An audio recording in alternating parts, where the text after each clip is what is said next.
اور ایک مسکین کی۔ اب جو میں سمجھانا چاہتا ہوں وہ یہ کہ یتیمی ایسا زخم ہے جس عمر میں بھی پہنچے وہ بنانے والا جانتا ہے کہ زخم کے انداز کیا ہوتا ہے۔ جس عمر میں بھی یہ ملے، اگر یہ زخم اتنا سخت نہ ہوتا تو یقین جانے قرآن اس کو بار بار بیان نہ کرتا۔ ہم اس کو روپے پیسے پہ لے جاتے ہیں کہ وہ لوگ کہتے ہیں انہوں نے خیال رکھو، شرح ہاتھ رکھو، صدقہ خیرات چاہیے دیو۔ نہیں، اس داغ اور زخم کے بعد جو زندگی شروع ہوتی ہے اس میں کسی کا احساس کرنا اس بات کا کوئی مل ہی نہیں ہے۔ بہت ڈاڑا زخم ہے، جس عمر بھی کوئی اپنے باپ میں سائے تو محروم ہو گئے، یقین جانو ایسا سایہ ہوا جسی رب بنایا ہی کجنے واسطے ہے، جسی رب نے بنایا ہی کجنے واسطے ہے۔ ایسی چیز ہے اگر ایک کج نہ ہونی، اس میں کج نہ ہوتی تو یہ ارشاد کبھی نہ ہوتا کہ اس کا چہرہ دیکھ لو اگر جنت کو پانا ہے۔ بڑا سخت ہے۔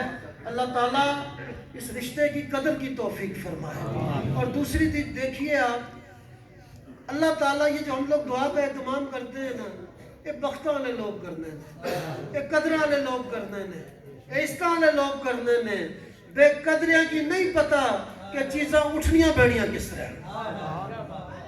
صحیح حدیث ہے، دیکھیں ہمارے بزرگوں کی آپ سنیں، ہم جو بھی اپنی دعائیں کرتے ہیں اس میں کیا اللہ مقامات میں اضافہ فرما، درجات میں اضافہ فرما۔ ایک کوئی کہانی نہیں، ایک کوئی ایسا فلسفہ نہیں، یہ بھی تعلیم ہے تو نص سنت نبی صلی اللہ تعالیٰ علیہ وسلم سے۔ صحیح بخاری کی حدیث شریف ہے کہ ملائکہ جب برزخ میں کسی کا مقام بڑھاتے تو وہ آ کے کہتا ہے ملائکہ سے، میں تو وہ دنیا چھوڑ آیا، میں تو عمل کو منقطع کر آیا، میں تو اس دنیا سے آنکھیں بند کر کے مجھے دفنا کے چلے گئے، وہ یہ اب میرے لیے کیا ہو رہا ہے؟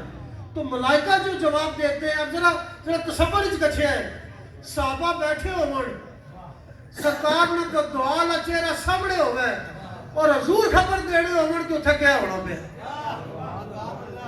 حضور دسنے ہون کہ اتھا کیا ہونا پیا، اور دسنے بھی انہاں کے ہون جنہوں نے سینے رنجیدہ ہون جنہیں ماؤ پیو کی دفنائی کیا ہے۔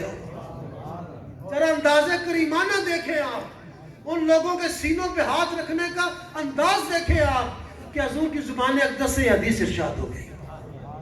تو ملائکہ کہتے ہیں، اور حضور ارشاد فرمانے پہ ملائکہ ان کو آ کے کہتے ہیں واقعی تیرا عمل تو منقطع ہو گیا، تیرا تسلسل تو ختم ہو گیا، تیری وہ دنیا تو پیچھے چلی گئی، تو رائے برزخ ہو گیا، حشر کا انتظار کر۔ لیکن سن، آج تیری اولاد اللہ کی بارگاہ میں کھڑی ہے، آج تیری اولاد اللہ کی بارگاہ میں کھڑی ہے، اور اللہ اس کی دعاؤں کے صدقے میں تیرے یہ جو مقامات ہیں اس میں اضافہ فرما۔ یہ دعاں بڑے قدرہ نے لوگ کرنے نے، ماؤ پیو نے عزت۔ دیکھیں یہ نوجوان بیٹھے ہو، میں جتنی دسنے پہ ہو، بڑھے تے گزاری چکے، انہوں نے زخم قدر پرولیا کرو، انہوں کی بھی قدر سڑیا کرو۔ دیکھیں سورہ قدر رب نے نازل فرما دی، ہم بھی اور علماء بھی خالی اسی لیلۃ القدر تک رکھی کتاب۔ سچ یہ ہے کہ اللہ کہتا ہے کہ امرن سلام ہے، یہ روح الامین فرشتے نہ لینے، اور بزرگوں کا قول ہے کہتے ہیں جبریل نے پرانی آواز ہی لئی کچھا تو گناہ معاف ہوئی گا۔ توجہ سے سنیے گا، حی حتی مطلع الفجر، فجر تک سلامتی ہے، لیکن 4 لوگ ہمارے سامنے نہ چھڑ، 3 نہ میں ذکر نہ کرنے نے، ایک نہ سنیا ہے۔ اور اندازہ لاؤ کہ اس رات برکت ہی برکت ہے، اس رات میں بخشش ہی بخشش ہے۔